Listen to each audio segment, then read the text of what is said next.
Hey, today we're making chia seed pudding. I just said making without a G. We are making chia seed pudding. Yes, I'm from Ohio. That is not how we all talk there. Just letting you know.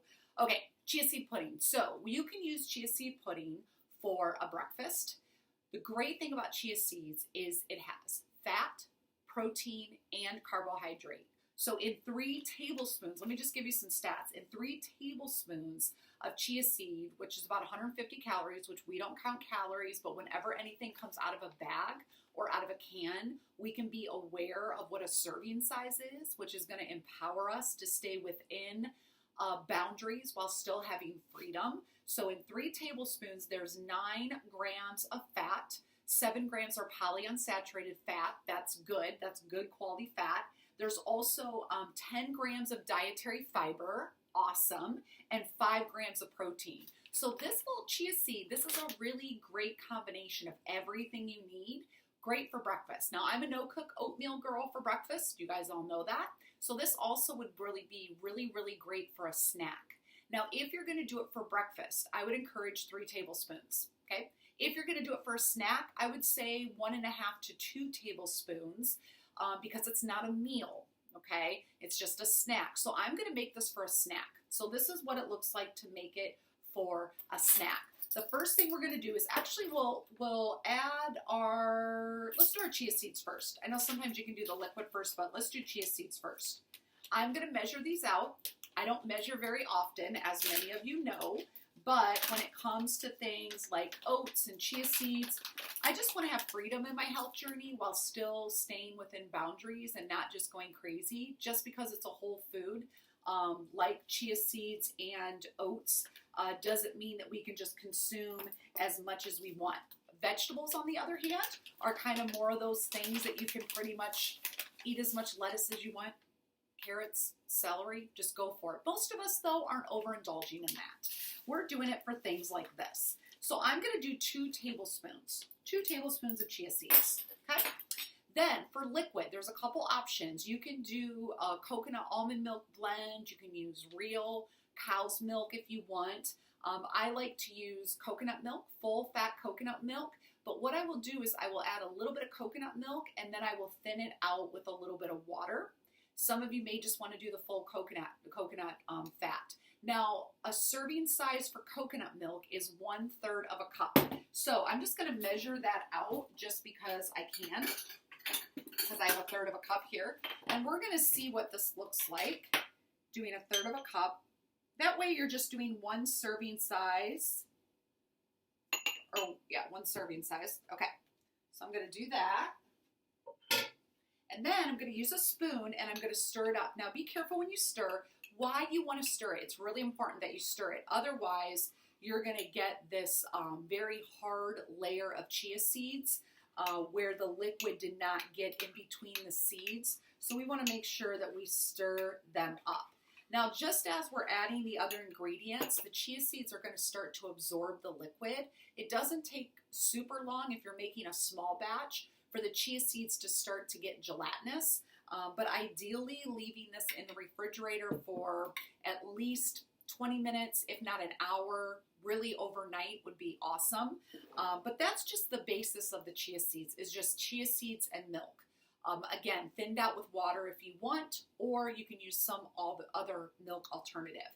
Now to make it taste super yummy.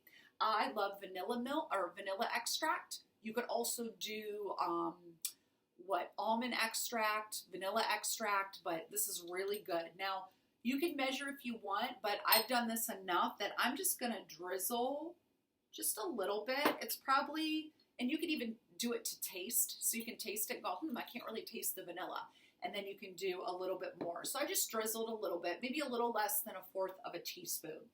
And then salt, just a teeny tiny pinch of salt. So just in between your pinchers, you're just going to add a little bit of salt. You don't have to do that. I just like to do that for my oats and chia seeds to enhance the flavor. Ooh, I can smell that already. Yay. Then we've got cinnamon. Now you could also use pumpkin spice. You could use a little bit of cinnamon and nutmeg, but cinnamon just straight up is awesome.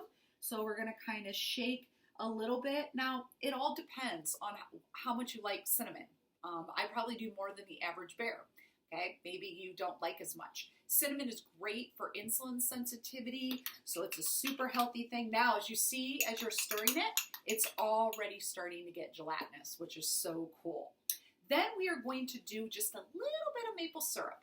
Now, you may not want to do the maple syrup. I do. I think it makes it extra yummy. You do not need that much. Okay, 1 serving size is 1/4 of a cup. We are not going to do 1/4 of a cup. We're just going to do, I'm going to show you just a little drizzle here. That's probably, again, this is a snack. That's probably a teaspoon, a little bit more than a teaspoon. And then I'm going to stir it up. Oh. Now, I'm noticing like it's already, see, that's already pretty thick. So I'm going to add just a little bit of water over here. You guys can't see me, but I'm adding just a smidge more of water because this will continue to increase in bulk and size.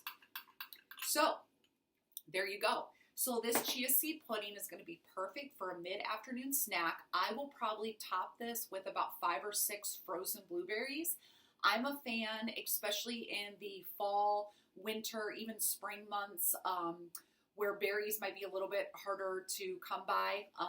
Not come by, but they're a little more expensive. I don't want to waste berries. So I typically take my blueberries whenever I get them from the grocery store, put them right in the freezer because they will last forever, and just grab the frozen blueberries out as I need them. As soon as they start to melt, they get just a little bit, they're still cold, but they're not hard like ice cubes, and they're actually absolutely delicious. So that's the way I like them. So I will probably add that to this chia seed mixture when I enjoy it for my lunch. Doing a little bit of granola is great. Now, granola is that tricky thing because you can get carried away with granola, right? It tastes so good. It usually has a lot of sugar in it, whether it's honey, maple syrup, or a processed sugar. It doesn't matter, sugar, sugar. So I typically stick with like a tablespoon of granola. Again, ladies, this is not so much about the obsession around the amount. It's letting our brain wrap around what is a healthy amount. Like, this is healthy. This is portioned out. I'm not overdoing it. Very easily, I have seen people make chia seed pudding in a mason jar and eat it. Like, oh, I'm being so healthy. Yes, that is healthy. But you're also consuming like 700 calories. So just look at what its serving size is. So I just wanted to walk you through this. Now, I don't have to measure it out every time. I can see how much this is. Just like with my no-cook oatmeal, I can see how much about 1/2 cup is. And if I feel like I'm deviating from that, I can just pull out my measuring thing really quick. But the goal is not for it to be a law and for it to be binding, but for you to have freedom to go, I love chia seed pudding. It tastes amazing. I know that I'm within the boundaries of like a good portion size for a snack, and I'm going to enjoy every single bite of this. So having granola, having a tablespoon on, it feels different than putting like 1/4 of a cup on or 1/2 of a cup. Yeah, that's sure, it may taste delicious, but if your goal is to maintain a healthy weight or to release weight, then we need to stay within the freedom of boundaries. Because I do believe that there's a lot of freedom in just knowing what the lanes are and then just staying within the lanes. So that's what the goal is for this. Now, I like to make my food pretty. It makes me feel special. So I'm going to top this off with a little bit of cinnamon just to kind of make it look pretty. You could add a little bit of shredded coconut, which I might do. Again, a little bit of granola. Save the granola for right before you eat it if you want it to be crunchy. Otherwise, if it sits in here, it might get a little bit soft and soggy, and that might not be what you wanted the granola for. I know you ladies out there who want some crunch, right? Okay, so again, this is 2 tablespoons. This is great for a snack. If you're doing this just for breakfast, with some fruit on top, you can go ahead and do the 3 tablespoons for a serving size. And you can just taste it right now. Oh, see, I could eat this right now. Like literally, it's pretty much ready to eat, but I like it super cold. So I'm going to put it in my fridge. I'm going to enjoy it here in about an hour. And I hope that you enjoy this Healthy Edge approved breakfast or snack chia seed pudding. I do have variations of chia seed pudding, like adding apples, which I'll probably do another video on, and it's a warm chia seed pudding, so stay tuned for that. But hey, this is pretty good, right? And the kids will love it too. Awesome. Also look for chia seeds in the bulk section or at Costco. You can get a big, huge bag, last forever.